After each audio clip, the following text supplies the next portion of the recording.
not everything you do when you're gardening turns out the way you want it to, and we've had a little bit of a failure with his cabbages. I'll show you what's happened to them. And it's not cabbage white, although we have got one or two around still. The determined little things. What I noticed with these cabbages, they've got another problem, and there's not really a lot I can actually do about it at the moment. I'll show you what it is. If we look under the leaf of this cabbage, you can see it's started to rot, and it is quite excessive as well. It's even gone through that first layer of leaves. Further down, the same thing has happened to this one, and you can definitely smell it as well. I'm not sure if they're all going the same way, so I'm going to have to take a look around all these plants. There's one on the back that looks like it's the same.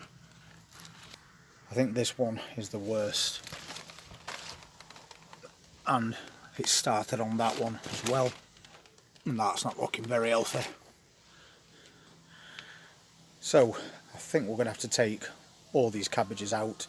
We might be able to strip back a few layers on those heads, and then maybe we'll get a small cabbage that we can actually eat. But if it's more than a couple of layers deep, I don't think I'll be eating it. I'll just throw them away. So as you've just seen, not a good result at all. Virtually every cabbage has started to rot. So I'm going to do what I just said. I'm going to take them all out. We've been growing these cabbages since the end of autumn last year, and then all of a sudden, within the space of a week, they've all started rotting. So that's a long time to be growing something to get nothing back, but hopefully we can salvage a little bit of something.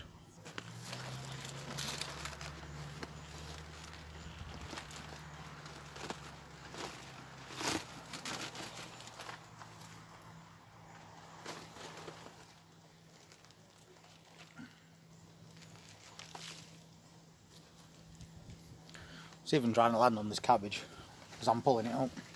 They're very determined, but it's got quite a bad smell to it as well. So I think this is definitely one that's going to be going straight in a bag and straight in bin. And that's where I save all those old compost bags.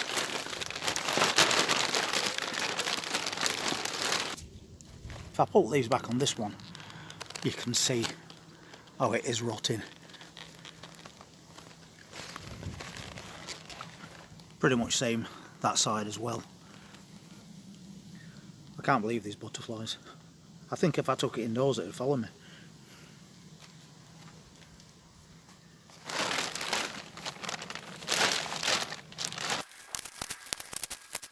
I'm just going to peel a few layers back on this, but it doesn't look appetising if I'm honest. And another layer down, we've got some more. So what was quite a big cabbage is now tiny. So going down another layer, you can see it's under there as well.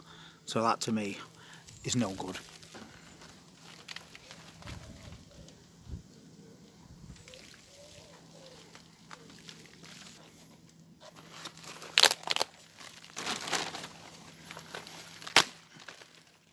Well, this is his third one out of 6.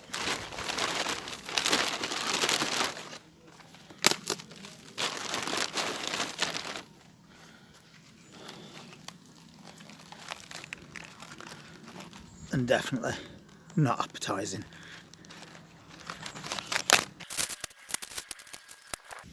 I've just pulled a little piece out of this one. That's the next layer down, and you can see it's in there as well. So I'm definitely just going to bin them all. It's a shame, but it happens. So unfortunately, quite a disappointing end to those cabbages. But would you eat them? I certainly won't. We could have stripped them down and down and down, but I've got a suspicion that by the time we got past that disease, there wouldn't be anything left worth keeping. And just the sight and the smell, is enough to put anyone off. And I think the cause of that problem is the way that I've planted them. There's a few different reasons for your cabbages to get cabbage rot. One of them is lack of sunlight, which I'm pretty sure is not the case with these. We get a lot of sunlight in this area. The next thing it could have been is overwatering.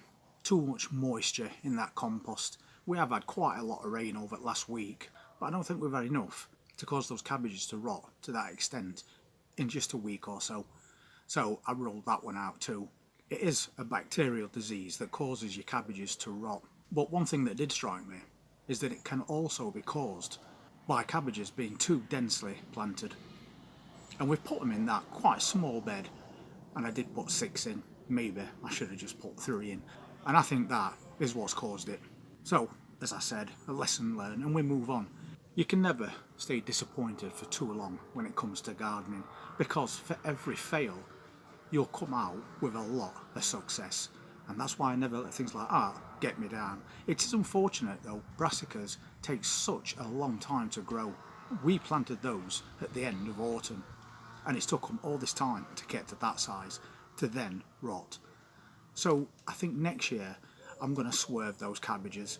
And apart from the rotting problem and the space issue, you've also got to compete with the cabbage white, which you saw flying around constantly while I was over there. And I don't want to put oop tunnels over those beds because I think it won't look very good as people walk past. So I think next year we'll look for something else rather than brassicas, and they can take the place. Something that's more successful, which is the main thing when it comes to gardening. If you struggle growing particular things, then don't grow them if you know that you can get something else that you're guaranteed to get an harvest from. And I always stick to certain things every year, because another thing that's really good to think about is don't grow things that you're not really bothered about. I use a lot of potatoes, onions, tomatoes and carrots, and that is one thing that we grow every single year and we have really good success with it. So anything that doesn't come out quite the way you wanted it to for more than a season, I would rethink that situation and swap it out for something that's more guaranteed. So having said that and binned all those cabbages, we have now got an empty bed. So I'm going to remove all that compost as well and throw that away, because that will have a lot of roots in it. Plus, I don't really want to use that compost again, even if it had not. And it only takes 2 bags to fill that back up to the top with fresh compost. So we'll do that and then think about what we can put in there to grow through autumn instead. And we've still got loads and loads of things to harvest. We're still getting cucumbers, potatoes, carrots, French beans, as peppers are doing really well. So hopefully they don't have a problem a little bit later, like blossom end rot. So fingers crossed everything else turns out okay. So lesson learned for next year, don't plant things too close together, and then you're going to have a lot more chance of success. But even if something does fail, don't let it play on your mind for too long. You can always try again. Anyway, thank you so much for being part of the channel. I really do appreciate it. And if you want to see what happens over the next few weeks, then please hit that subscribe button, press that notifications bell, and I'll see you next time. Take care.